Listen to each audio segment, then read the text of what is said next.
Hey guys, GHAZZY TV here with another Path of Exile 1 video, and in this one we're going to talk about the latest reveals. I think my last YouTube video was titled Latest, but now it's latest because there's a new latest, I guess, batch of revealed Ascendancies. I've only briefly glanced over the Puppeteer, which I know a lot of people are waiting for my reaction to, and I made a tweet on it. I haven't dug in depth with it, but I will be going through that in this little video and talking about the Ascendancies, starting with the Aristocrat Duelist. So let's just crack into it and not waste any time. Welcome to the YouTube video. Let's crack into it. So this looks like an adaptation of the Scion of some sort, I guess. So we start here. You're forced to take Inherited Fortune, which is just 5 more passive points. And the small ones gives plus passives as well. And then you get plus level of all skill gems. And this connects to plus 3 level of all non-exceptional support gems. And quality of all skill gems. Interesting. That could work really well. We talked about that in chat earlier for like the Holy Relic, for example. Interesting. However, this connects to a bunch of other nodes. 3 different choices before finalizing it. And the last one is items and gems have a 25% reduced attribute requirements and 5% increased damage per 5 of your lowest attribute. Now, this does not apply to minions, but it will apply to you as a player. So do keep in mind that modifiers like this do not apply to minions, but rather they apply to you as a player. The 3 choices leading up to that one is either that you can't be shocked if intelligence is higher than your strength and gives you 30% increased intelligence. Okay. And the other one is you can't be ignited if strength is higher than dexterity and gives you 30% strength. And the other one is you can't be frozen if dexterity is higher than intelligence and it gives you 30% increased dexterity. What the fuck? Okay, that's pretty cool, actually. There's those stat stackers. I wonder if attribute stacking builds would prefer this over the other methods. But, I mean, attribute stacking in general is not just a thing in PoE 2. That definitely exists in PoE 1 as well. This is quite interesting. That is a lot of fucking attribute scaling. You get 4 ascendancies, ascendancy nodes, right? So you could take 1, 2, 3. You could 4. So you could grab all of these if you wanted to. But if you do that kind of approach, I'm guessing you're going to want this one. That's pretty cool. And this is more for, like, level scaling, Holy Relic maybe, and stuff like that. You can do a couple of other things with it as well. Chat saying top side is Ash of the Stars, bottom side is Omniscience. Basically, yes. That's actually pretty cool. Not something that I personally enjoy playing, but it is pretty cool nonetheless. Moving on to the next one. Blind Prophet. This is from the Shadow. And the starter node is... They have an ongoing theme with forcing us to take a node on the first one with a lot of these ascendancies that we've seen. So in this one, you're actually forced to take that your base crit strike chance for attacks with weapons is 12% no matter what. But you are blind, and blind gives you 20% less accuracy rating and evasion rating. This then connects to 3 different nodes. We'll take the top left corner first, directionless, saying projectiles have 50% chance to return to you. But projectiles are fired in random directions. Careless. Skills fires 2 additional projectiles. This is not just for attacks. The same thing here. These are projectiles, but the first one is only for attacks. But this is a extra projectile node right after called Careless. The Sightless also applies connects to a node down here. We'll start with this one because this is a single connector. Shapeless. I'm in the way a little bit. I'll read it out. It says 50% chance to gain elusive on crit. And elusive is removed from you at 50% effect. Interesting. Very interesting. Elusive gives you 15% chance to avoid all damage from hits and 30% increased movement speed. And this buff is reduced over time and removing itself at 0, but this node will remove it at 50. So after 50% is hit, then you can do another crit and you'll be again, well, 50% chance on crits to get it back up to 100. It cannot re-trigger whilst you have elusive. Do keep that in mind. The other node connector here on the left. Wait, how is this one connecting? I'm guessing there's supposed to be a connecting node here. That there has to be a connection on the starter, so you're not forced to take Sightless as your first one. Anyways, we'll do this one here. Restless. Enemies near corpses affected by your curses are blinded. So again, 20% reduction of accuracy rating innovation. Oh, no, I see it. I'm blind. I'm actually blind. Maybe I need to go to see an optician. Sightless disconnect here. I am blind. Anyways, restless. Enemies killed near corpses affected by your curses will explode. Not a chance to explode, they will just straight up explode. So basically, you kill one enemy, and now you'll have a corpse, unless you shattered it, that makes enemies blinded, that is near corpses. Well, the near corpses affected by your curses are blinded. But enemies that are killed near corpses affected by your curse will explode, so they do need to be cursed, dealing 5% of the life as physical damage. So this is your explosion popper, assuming you are able to keep the curse on them. This connects over to Faithless, which is your curse limit is equal to your maximum power charges. Interesting. I've never been a huge fan on the curse stacking, but there are some pretty cool things you can do with that. So again, I missed out this little line here because I'm actually not legally, but I'm self-proclaimed blind, apparently. Sightless does connect to Lightless, which is 5% increased maximum life per Abyssal Jewel affecting you, as well as maximum mana per Abyssal Jewel affecting you. What is it Lightless Shroud, that one's called? Lightless Shroud. So basically, a lot of these Ascendancies are very much like items or unique items that have basically turned into Ascendancy nodes. So this is the Shroud of the Lightless, which is 3% life and mana per Abyssal Jewel affecting you. And in this Ascendancy version, the effect is 5%. The replica version... No, I'm just saying, like, the modifier is from a unique item that is being turned into an Ascendancy, essentially. Now, that doesn't mean that you can stack both of them if you want to. The Formless is trigger level 30 Shade Form when hit and increase skill effect duration. So then we look at Shade Form to find out what is Shade Form actually doing for you. And what Shade Form is doing is a 3-second base duration, which is then amplified by the 30% skill effect duration. And it makes you immune to physical damage and harder for enemies to detect for a duration. And this is triggered with spells when you're hit. The skill's cooldown does not recover during its effect, and 100% increased stealth, which basically reduces the radius of which enemies will actually aggro and start attacking you. So what this is doing is that it's triggering a level 30 version of this when you are hit. Can we get a... Is it possible for us to see how, like, the level differences? Because I'm pretty sure this is just straight up telling you that, well, you're going to be immune to physical damage, so the level doesn't matter, right? Unless the duration is different based on the levels. But I don't see if we're able to check the level of this. Maybe the cooldown goes down because this is a 40-second cooldown. It doesn't tell us. Does this... Okay, this pops level 20 Shade Form. But it doesn't tell us what higher level version of it will do. PoEDB, maybe. Shade Form. And PoEDB. It might be the stealth, sure.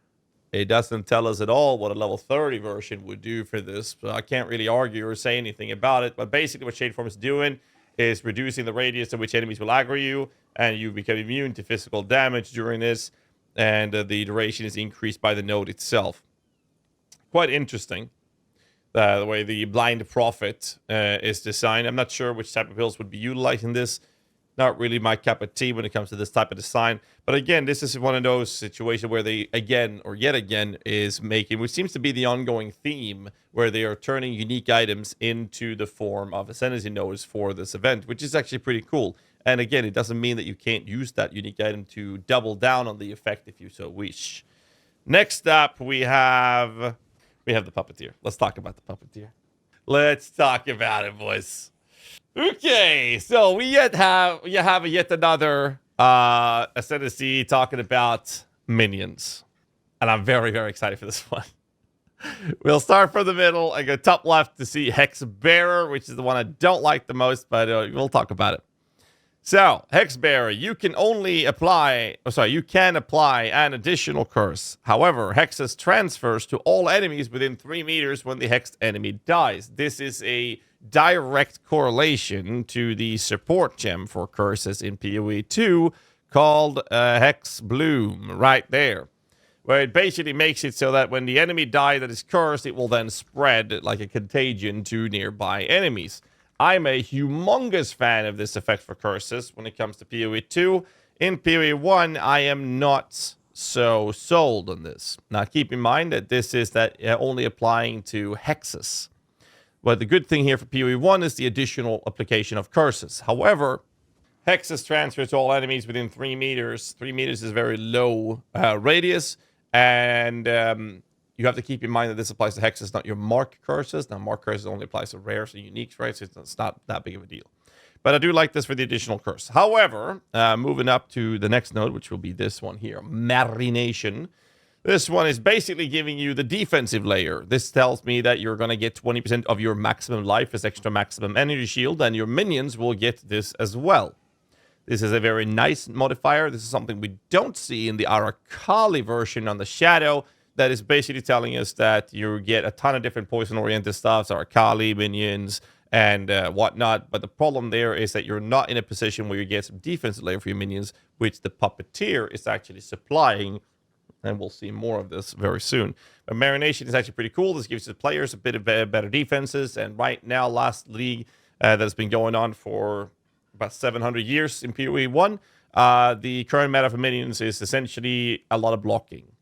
Mostly going through the Svalin shield, which exists in PoE 2 as well, where you basically are making your character able to more or less face tank tier 17 maps. The last Spectre build I made, I stepped away from Svalin and made that possible to be the case without using the Svalin shield, which was pretty cool to see. And I'm guessing that this event will have a similar effect to it, because I don't think we're going to see any major balance changes or patch notes altering the other things outside of the Ascendancies and the actual endgame mechanics. This node, however, leads over to a node called Enervating Presence, saying that nearby enemy monsters have at least 20% of their life reserved. What the fuck? So what this means is that whatever nearby means, if that is, Freedom Speakers uses inches and feet and whatnot, but in PoE we do use the metric system. Maybe that is half a meter, maybe it is, 2,000 fucking kilometers. We don't know how big radius the nearby is, and we basically never know. But basically what it does is that if an enemy is within radius of this effect, the 20% of their life is from their max life just gets reserved, so they're cut down to 80% of their life, which is quite strong, actually. However, I don't think that's something we're going to be taking. I'm pretty sure the Marination is going to be a bread and butter for the defensive approach of the Puppeteer. Next node is in the middle here to the right, which I am, again, body blocking, so I'll read it out loud. It's Putrid Conscription, which is actually an old version of the Necromancer Ascendancy. For those of you who've been around for a decade or longer, you might remember this one. Basically, what it does is that your minions will spread Caustic Ground on death, which is basically a ground effect that deals chaos damage over time. And this one will be dealing 30% of their maximum life as chaos damage per second. Now, something to point out that's very important with the Putrid Conscription or the the Caustic Ground effect is that it does not stack. Essentially, you can have 1 billion minions dying on the same spot, and the ground effect will simply not stack. Only the highest damage version of it will apply. So if you have what I believe we can reach with this type of ascendancy, I think we can get to the ballpark of about 500,000 HP. So let's just play with the numbers. If we have 500,000 HP and you cut this to 30%, that means you would be doing essentially 150 fucking sorry, this is million, 500,000. There we go. So you would do 150,000 damage per second as chaos damage. Now this modifier or this effect should stack and scale with efficiency and modifiers and tiers that you have, or support gems that you have for the minions. So if the minions have a bunch of damage and all those things, essentially, if you're able to bring a zombie up to 500,000 life, you can then scale that damage. What that only does is that will set how much your base damage is going to be with this effect. Now, it doesn't stack. Keep that in mind. It does not stack. But, just to play with the numbers, if you get 500,000 HP zombies, the Caustic Ground will do a base damage of 150,000, which is kind of crazy. So I'm quite excited to see if this is actually going to become something we can utilize, mainly because of the massive amount of HP we can get from this Ascendancy, which also would encourage things like Detonate Dead and other types of features. The other nodes we see connected is to the bottom right here. It is Rotting Might. This is half your strength is added to your minions, and you get 25% increased strength, and I have to.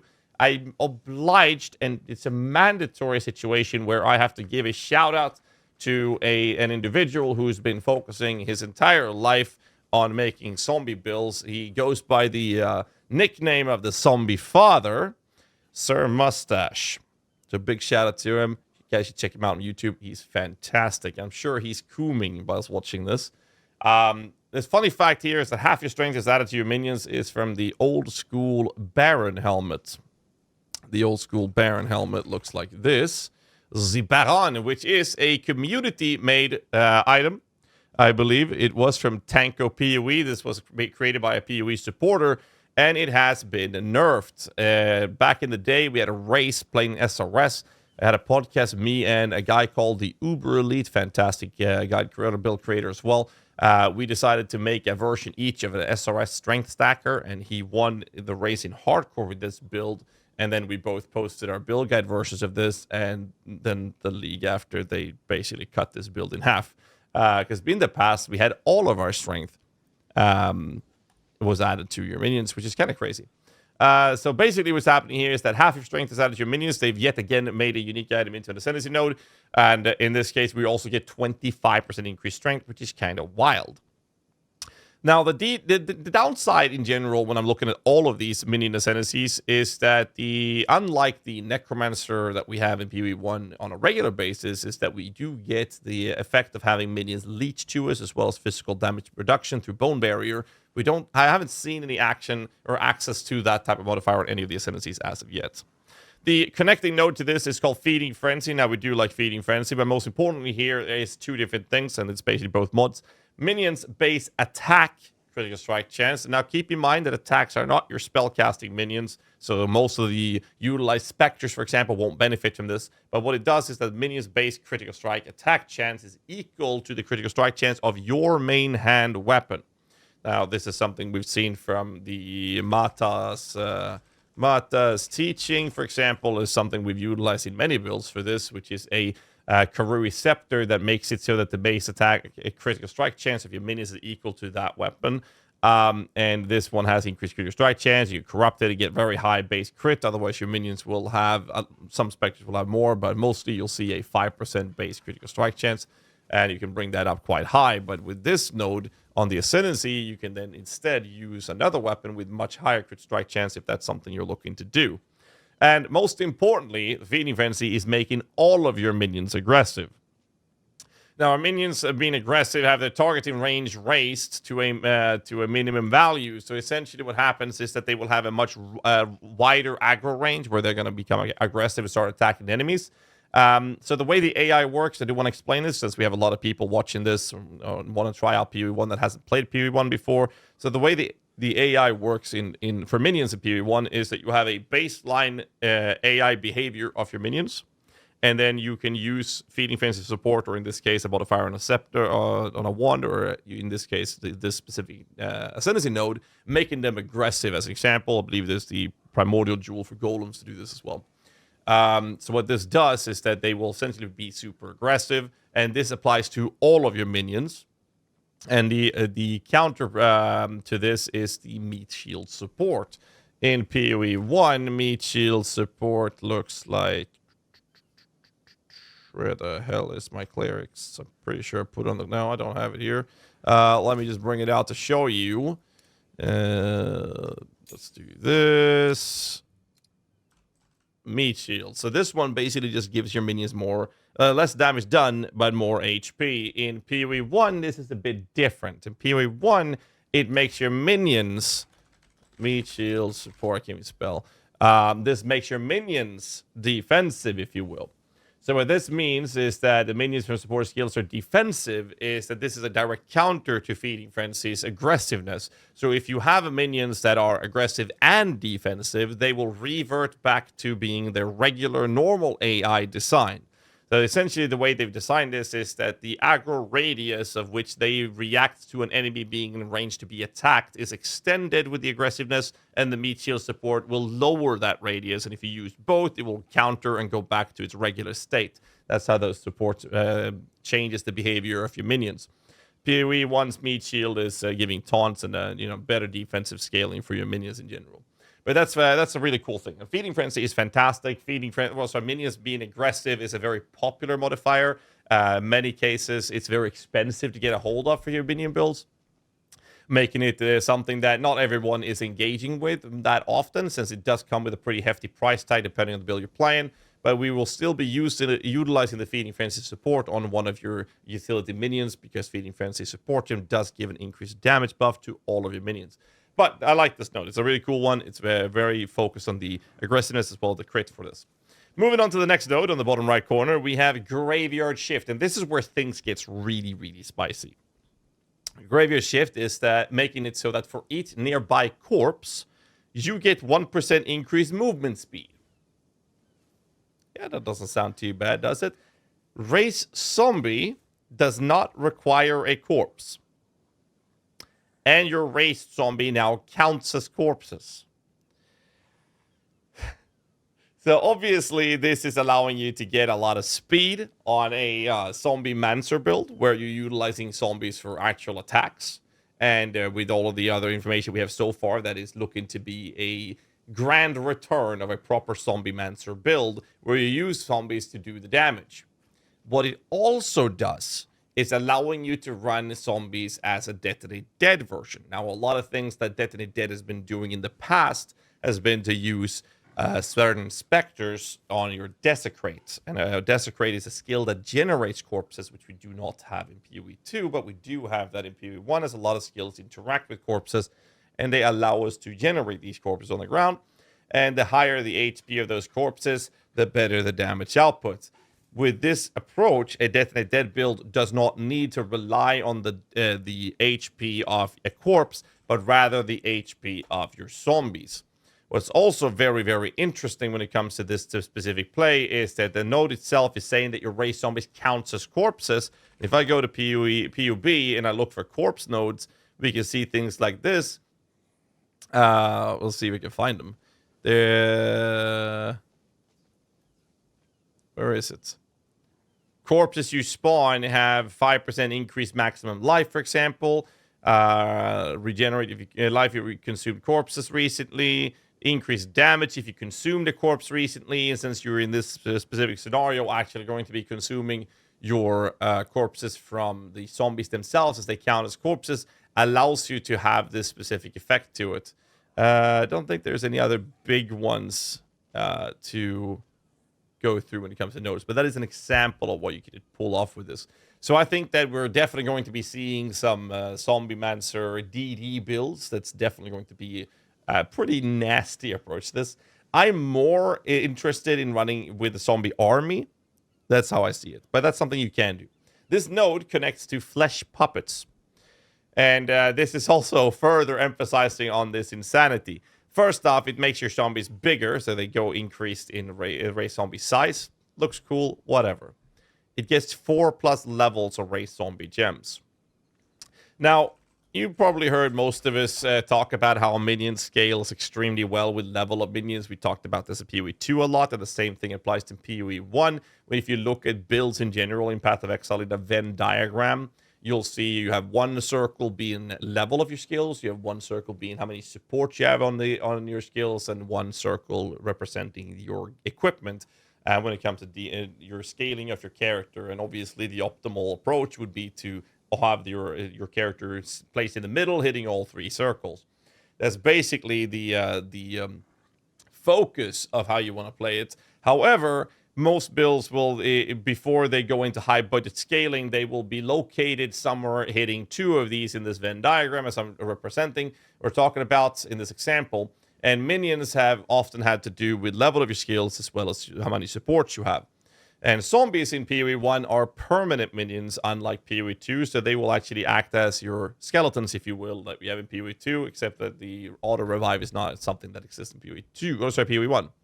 What I wanted to show you is the scaling of levels, just a little brief description of this. So the damage is not here right now, but you can see that a level 20 zombie gem have 38% increased maximum life. And if you go to level one more level, that maximum life goes up by 2%. And the level dictates how many zombies you can summon. So a level 20 skill of race zombie gets you 6 zombies. 1, 2, 3, 4 levels later, 24 gets you 6, and at 25 you can now summon 7. So a lot of the minion builds actually allows you to summon a higher quantity of them the higher level they go. Something that people don't really know is that once a skill hits level 30, the amount of efficiency or scaling power the gem gets for each level above 30 is cut normally in about half. So level 31 is not giving you as much scaling as before. You see this on the life scaling here, 56 from 29 to 30 is 58, that's 2%. But as soon as you go to 31, it's only 1% from every level on after 30. So that's a good way to check. So normally, if you hit around level 30 of a skill gem, that's usually where the optimal space is for super min-max approach of minions. But there are other factors taken into consideration. I want to point that out. And having a node that says, well, you get +4, the reason that I wanted to show that on the wiki that is only showing you the life is, again, because of the detonate dead approaches, where the race zombie will do a stupid amount of damage by being very, very, very, very tanky. You can bring these guys up to have ridiculous amounts of HP. And getting free +4 levels, corrupt the gem to 21. Now you have a 21-20 gem, plus this node, now you're talking about 25. And normally, starting at 25 is pretty crazy.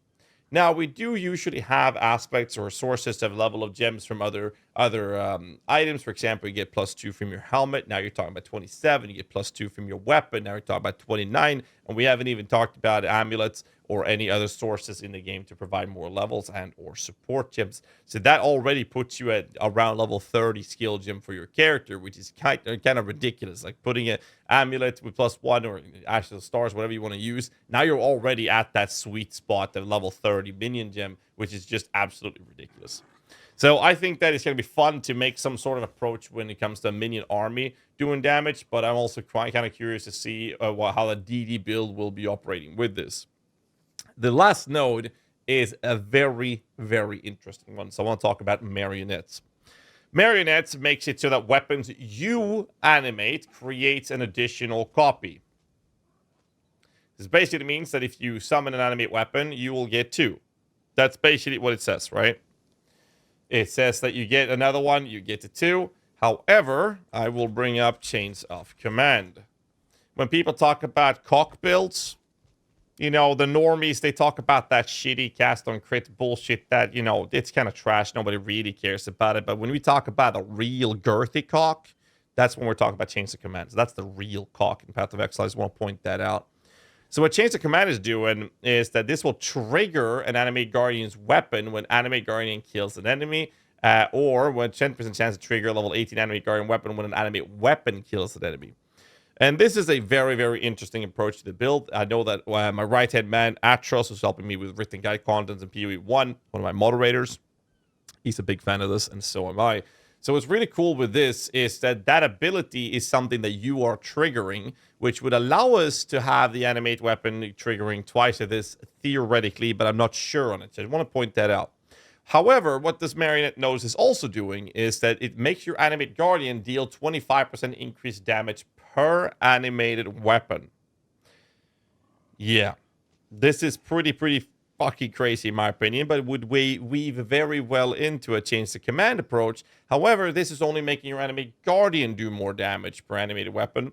And the problem with the builds like this is that the animate guardian, the way this works is that if your animate guardian happens to meet his demise and die, all the gear and equipment you had on that animate guardian is now gone.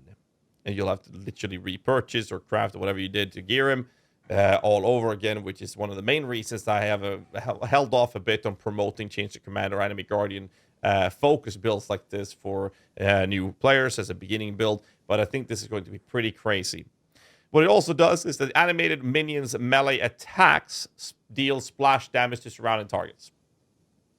This is something that the Change of Command body armor is already doing, but since the animated weapon requires an identified item on the ground, or identified weapon rather, on the ground, this means that it's going to be really annoying to play this unless you do change the command, which is why I'm mentioning the body armor so often, and that already provides that specific effect. But what's really cool with this, which is the part that's helping the defenses for your Animate Guardian, is the last modifier here.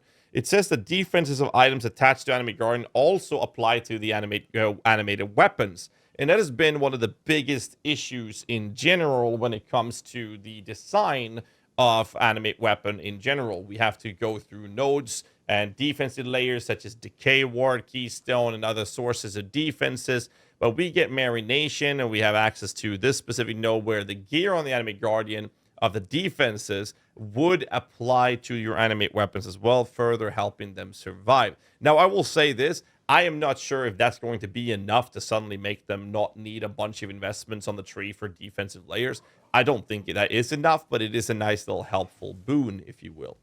What it does allow us to do is to run an Animate Guardian build, and I don't think that this node would be that good with Chains of Command personally as a result of this, which makes me feel like this would just be something you would use as an additional approach of animating weapon through Bladefall. Now, why am I talking about this? They've made a thing called, or mechanic called Lingering Blades, where if you cast a blade ability such as a Bladefall, the ability will leave lingering blades on the ground, which are considered identified weapons, if you will. And if you animate one of those lingering blades on the ground as an animate weapon, this would make it so that that would be 2 per weapon instead of 1, making it a lot smoother to summon it, resummoning your animate weapon army, and be able to pull those off at a faster rate, and also get some added damage, which is pretty cool. This is a very complex and advanced type of build when it comes to the Path of Exile. So if you're unfamiliar with this basically, I'm talking gibberish here for a lot of people, but for those of you who understand what I'm talking about, I hopefully can follow along. Basically, I think that this node is going to be the Bladefall animate weapon approach, because it's going to speed up the process, which eases up on mana usage as well to resummon your army, and or if they die. And I would actually rather have defensive focus modified gears on your animated Guardian to amplify the defensive benefits of the actual weapons for a build like that. And not to mention, the animated minions melee attack deals splash damage to surrounding targets is already supplying the fact that now you no longer have to do any sort of gem swapping to have a melee splash support, switching that from multi-strike for single target. You can run a full-blown single target approach with this, and this node will actually take care of that. And I'm a humongous fan of animate weapon. It has been one of my favorite builds in this game ever since Breach League. So this is actually pretty cool, and I'm very excited for this to see if we can make some fun stuff with it. But that kind of covers the Puppeteer. I don't think I have much more to say other than the fact that I firmly believe that this is so far the best well-rounded approach of a minion ascendancy that we've seen so far, followed on a second place from the Aracali one. And the main reason for that is that I feel that the Aracali one brings a lot of offensive power, a lot of comfortability, quality of life features in terms of making poison builds work, but it doesn't bring you any sort of defensive layers, whilst the Puppeteer is bringing another approach where you have Marination as a defensive layer and offers another type of focus of your minions. You can go with Feeding Frenzy crit style. You can go Detonate Dead if you don't want to play with minions as minions doing damage. You can go strength stacking. You can go full minions army with zombies. And or you can actually run into the idea of running the animate weapon with Bladefall. I'm very excited for the Puppeteer, and I thought I was going to start with the Aracali. It's more looking like I'm leaning towards a Puppeteer. Before moving to the next class, I'll point out that once we have an official date for this event, I will be spending my days on stream theory crafting and building PUBs for different builds around all of these ascendancies, and I'll be posting them in the YouTube channel as well, and you can check them out doing this live. I think that will be fun to do live, since a lot of people have not touched PoE 1 that is now in the PoE community watching streams on YouTube, so it's going to be fun to do that. Anyways, we're going to move over and away from the minions, sadly, and talk about the Wildspeaker. This is a ranger. I haven't looked at this at all, so let's find out. Wildspeaker, let's start on the left side. This is a ranger, and on the ranger, we have a couple of things to be bringing up, and that is that they are... Okay, so it's the aspect approach. Interesting. Grants level 30 aspect of the avian skill. That aspect of the avian has no reservation. If you take that aspect, let me do this aspect of the avian just to show you guys how this looks. This is the aspect of the avian. Now, I hate, and I will underline, emphasize, bold font, everything, and fucking caps lock the shit out of this. I hate pending buffs. So the way the avian works is that while active, it grants avian's might and avian's flight buffs in sequence. Fuck that. So what it does is that the might version grants you and your minions a chance to deal double damage. That sounds amazing. However, after a certain amount of time, in this case, it is a 4-second base duration, it will then go away. I'm like, okay, that sucks, but now you get avian's flight instead, which gives you and your minions increased movement speed. So first you get double damage, and now you don't have that, but you get some movement speed. I hate buffs that are pending like this. I really don't like them at all. But that is how avian is working. It applies to minions as well, though, so that is a good thing to point out if you want to do that. The next node connected to this is above the clouds. 200% increases 200% increased aspect of the avian buff effect. So that would be stronger version of double damage, stronger version of the movement speed. Aspect of the avian also grants avian's might and avian's flight to nearby allies. That's interesting. So aspect of the avian will now grant these buffs to nearby allies. So it already applies to minions, but now it provides a support approach where those aspects will now apply to nearby allies, which means it would include your teammates and your teammates' minions, not just you and your minions. Okay. So then we have the next node is pack mentality. Trigger level 20 summon Spectral Wolf. Spectral Wolf is that the immortal ones, if I recall? Summon a Spectral Wolf companion that attacks nearby enemies and dies after duration. Each Spectral Wolf grants you a buff that adds damage to attacks. If you have a maximum number of them, refresh the duration of life of the existing one instead. So as long as you keep triggering this, you won't have them disappearing on you. And each of these will give you extra damage output. This is something we've used in the Settlers Calgura League as a leveling item. I believe we have the Rigvol's Crest. Yeah, Rigvol's Crest is a very popular leveling ring because they slap the shit out of everything in the campaign, and is extremely popular to use as a leveling thing in general. And what you can do here with this Ascendancy is trigger a level 20 version of this. I don't think we have a level 20. I think Law of the Wild. Yeah, Law of the Wilds is level 25. And no, I take it back. We did have a level 20 version back in Crucible League, apparently. So that was a thing. Let's see. Next node up is minions deal 1% increased damage per 5 dexterity, and increases and reductions to minion damage also affect you at 150% value. This is similar to the Scourge weapon. Now, can I get the Scourge weapon, or is this just going to show me Scourge Claw then? Here, the Scourge. This one is doing a similar effect to it. Increasing reductions to minion damage also affects you at 150% rate. And that's basically the approach to that. So basically, you can get minion damage applying to you, which is quite important to point out in general. If you want to do damage. However, the other part of this node is minions deals increased damage based of per 5 dexterity in your case here. So, oh, notification, what is this? Sorry, recording. Okay. So, essentially, this feels like one of those dexterity focused damage approaches for your minions. And dexterity stacking is like, I'm not so sure like how I'm going to be able to pull this off in terms of interest to this. People talk about Bama, yeah, but you don't really do a lot of damage at the moment. Like, you don't do the damage. Your minions are doing the damage. So that's going to be a little bit hard to navigate around. But this will connect to Boon of the first ones. On killing a rare monster, gain one of its modifiers for 20 seconds. This is a headhunter effect. So, and this actually is one of those things that does work for minions. And it also says nearby enemies killed by anyone counts as being killed by you instead. And that is quite important to point out, actually, because this is pretty cool.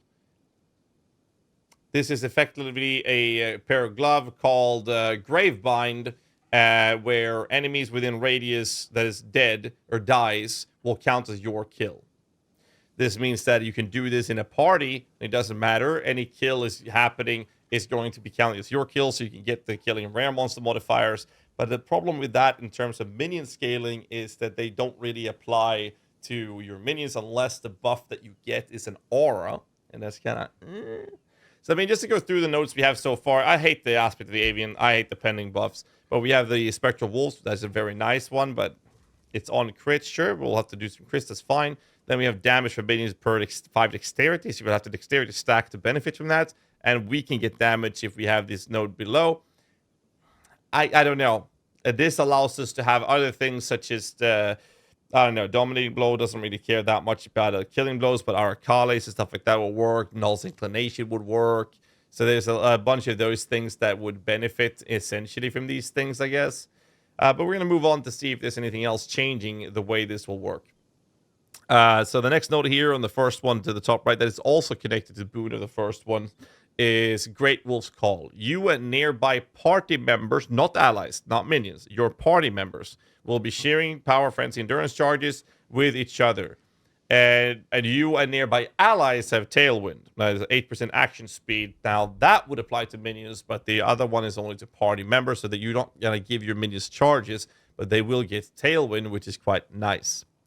Other notes we have here is Primal Instinct, which is minus 15% of amount of suppressed spell damage prevented. When you suppress spell damage, you basically cut the spell damage in half. When you do spell suppression builds in PoE 1, what you do is you provide a scenario where you want to have a 100% chance to spell suppress. So anytime you do take spell damage, you cut that damage in half. And what this one is doing is reducing the amount of damage reduced by you suppressing a spell, but it just straight up gives you 100% chance to spell suppress, which means, yeah, literally you need to do 0 investment in making yourself get 100% spell suppression, which is kind of cool. But you're also in the ranger area, so reaching the spell suppression nodes is not a bad, like, it's not hard to get there. So I'm not sure about this one. Last two notes. First one is Flash of Teeth. This is giving you Aspect of the Cat skill. Aspect of the Cat is yet another one of those pending sequence buff. However, the Aspect of the Cat is giving you Cat Stealth, which is increasing your critical strike chance and making you harder to see, like the stealth. And it also gives you a chance to avoid damage for a short time. And the cat's agility that it pens off every 4 seconds increases your attack and cast speed for a longer secondary duration of 6 seconds, so 50% longer. Again, I just can't stand the pending sequence buff. The node connecting to this is actually giving you up to maximum number of frenzy and power charges when you gain cat stealth, and increasing +1 to maximum frenzy and power charges. So if you want to do some charges for it, because the buffs, I think the cat one is better in general, at least for stuff that when you're doing the damage.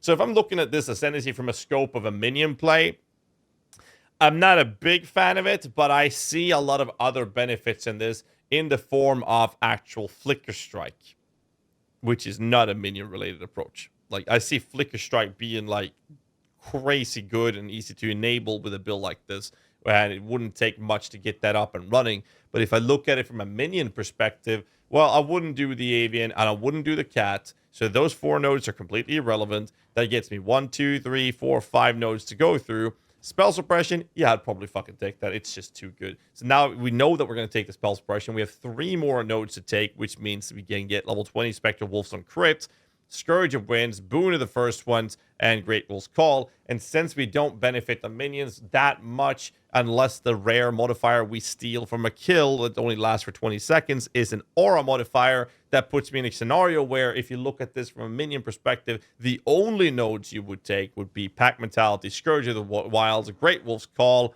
and the Primal Instinct. So basically, the only thing you're actually doing on a minion perspective here is give your minions Tailwind. you'll summon Spectre Wolves on crit. You get spell suppression essentially for free, which is kind of big actually. And then you get Scourge of the Wilds. And Scourge of the Wilds is in a position where you get increase and reduction to minion damage supply also affect you. That's kind of irrelevant. But now you're in a position where your minion damage is scaling based of your dexterity, which is incentivizing dexterity scaling. And because of these things, I don't feel that this is a good approach for a minion ascendancy because of this. Now, obviously, we're going to sit down and PUB the living crap out of this to see if I can find up something else to make this a better approach. But in the end, I am not sold on a minion approach to this personally, and therefore I'll just say that for that, I would rather play a Puppeteer or Arcali. But for a non-minion build, this looks fantastic, especially for Flicker Strike. Anyways, I don't think I haven't missed any, right? No, that is the Ascendancies. I don't want to talk too much in this video. I've already gone on and on and on about the minion stuff. So instead of wasting you guys' time, I'm going to ask you guys to hit the like button, subscribe for more content, leave a comment down below what you guys think of the Ascendancies, because I think the Wildspeaker is absolutely cracked at the moment. But I'm also a big fan of the Puppeteer, more so than the Arcali. But let me know which one of the Ascendancies is your favorite, and I'll see you guys in the next one. Till then, stay safe and keep rocking.